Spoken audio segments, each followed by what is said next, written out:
2018 সালে স্বৈরাচারী খুনি হাসিনার আমলে আমাকে মাহফিল স্টেজ থেকে ধরে নিয়ে গিয়ে মামলা দিল যে আমার পকেটে ককটেল বোমা পাওয়া গেছে। তো যাই হোক, সে অনেক লম্বা ইতিহাস। সে আমলে তো অনেক বড় বড় আলেমরা জেল খেটেছে, জরিমানা দিয়েছে, অনেকে ফাঁসির মঞ্চে উঠেছে।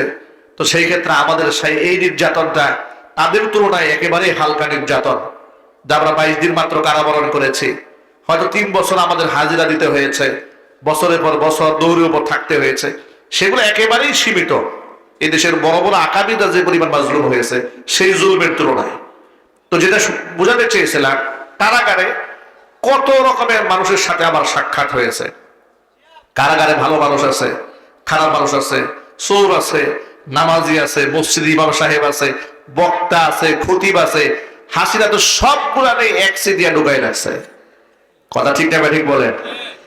তো আমরা হসপিটালের ক্যাবিনে থাকতাম, তো সেখানে আমার পাশের সিটে একটা ভদ্রলোক থাকতো, দেখতে খুব সুন্দর, চেহারা স্মার্ট, দাঁতের ডাক্তার, অল্প বয়স, আমাদের মতোই বয়স।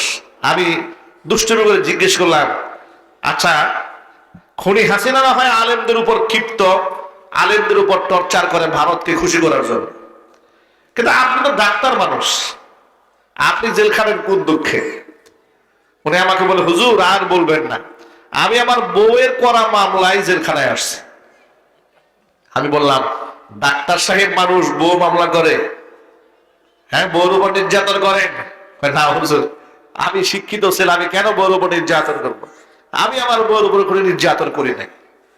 যে কোনো কারণে পারিবারিক একটু দ্বন্দ্ব কলহ হয়েছে, শ্বশুর বাড়ি থেকে আশকারা পেয়েছে, মনোমালিন্যতা হয়নি, বনিমনা হয়নি, আমার নামে মামলা দিয়েছে। আমাকে জেলে ঢুকাইয়া আবার জেলখানায় আপোষ মীমাংসা করার জন্য আমার দেখতে আসছে। বউ এসে বলে যে তুমি আমার সাথে কন্ডিশনে রাজি হয়ে যাও, মামলা আমি উঠাই নেব। আমি বললাম, আপনি কি জবাব দিয়েছেন? আমি জবাব দিয়েছি, তোর মামলা যদি আমার ফাঁসিও হয়, আমি হাসতে হাসতে ফাঁসি দোষী গলায় নেব, কিন্তু তোর সাথে আমি আপোষ করবো না। এরপরে সে দুঃখ করে আমাকে বলে, হুজুর বিশ্বাস করেন, আমি তার উপর 2 আনা জুলুমও করি নাই, কিন্তু সেই মহিলা আমার উপরে এত বড় আমাকে নারী নির্যাতনের মামলা দিয়ে নারী এবং শিশু নির্যাতন আইনে আমাকে কারাগারে ঢুকিয়ে দিয়েছে। আমি বললাম, জামিন হবে না? বলে, হুজুর এটা এমন একটা মামলা, 3 মাস অন্তত পক্ষে আমাকে কাস্টডি খাটতেই হবে, তা না হলে কোনো জামিন নাই। নাউজুবিল্লাহ বলেন। নিঃসন্দেহে ভাইয়েরা আমার, এই সমাজে নারীরা নির্যাতিত হয় না আমি সেটা বলবো না। অনেক জালেম পুরুষ আছে, জালেম স্বামী আছে, জালেমের স্বামী দ্বারা নারীরা নির্যাতিত হয়। ধর্ষক আছে, খুনি আছে, সমাজের মধ্যে বখাটে ছেলেপেলে আছে, এদের দ্বারা নারীরা নির্যাতিত হয়, শিশুরা নির্যাতিত হয়। ঠিক কিনা যদি বলেন? তাদেরকে অবশ্যই সুরক্ষা দেওয়া দরকার। আবার এই সমাজের মধ্যে অসংখ্য পুরুষ আছে, নিজের বউ দ্বারা টর্চারের শিকার হয়, তথাকথিত গার্লফ্রেন্ড দ্বারা। এদেশের অনেক মেয়েরা গার্লফ্রেন্ড সেজে অনেক যুবকের সম্পদ গুলাকে ধ্বংস করে দেয়, চরিত্রকে ধ্বংস করে দেয়, তার জীবনটাকে বিষিয়ে তোলে। এরকম মেয়েও তো আছে, ঠিক না? কিন্তু আপনার পুরুষ নির্যাতনের কোনো মামলা নাই। কেন? এই আইন মানুষ তৈরি করেছে, এই জন্য জুলুম করেছে। আল্লাহর আইনে কোনো জুলুম নাই। আল্লাহ পাক নারী এবং পুরুষ উভয়ের উপর ইনসাফ করেছে। চিৎকার দেখো সুবহানাল্লাহ। আল্লাহ তাআলা নারী পুরুষ সকলের ক্ষেত্রে সব জায়গায় ইনসাফ করেছে।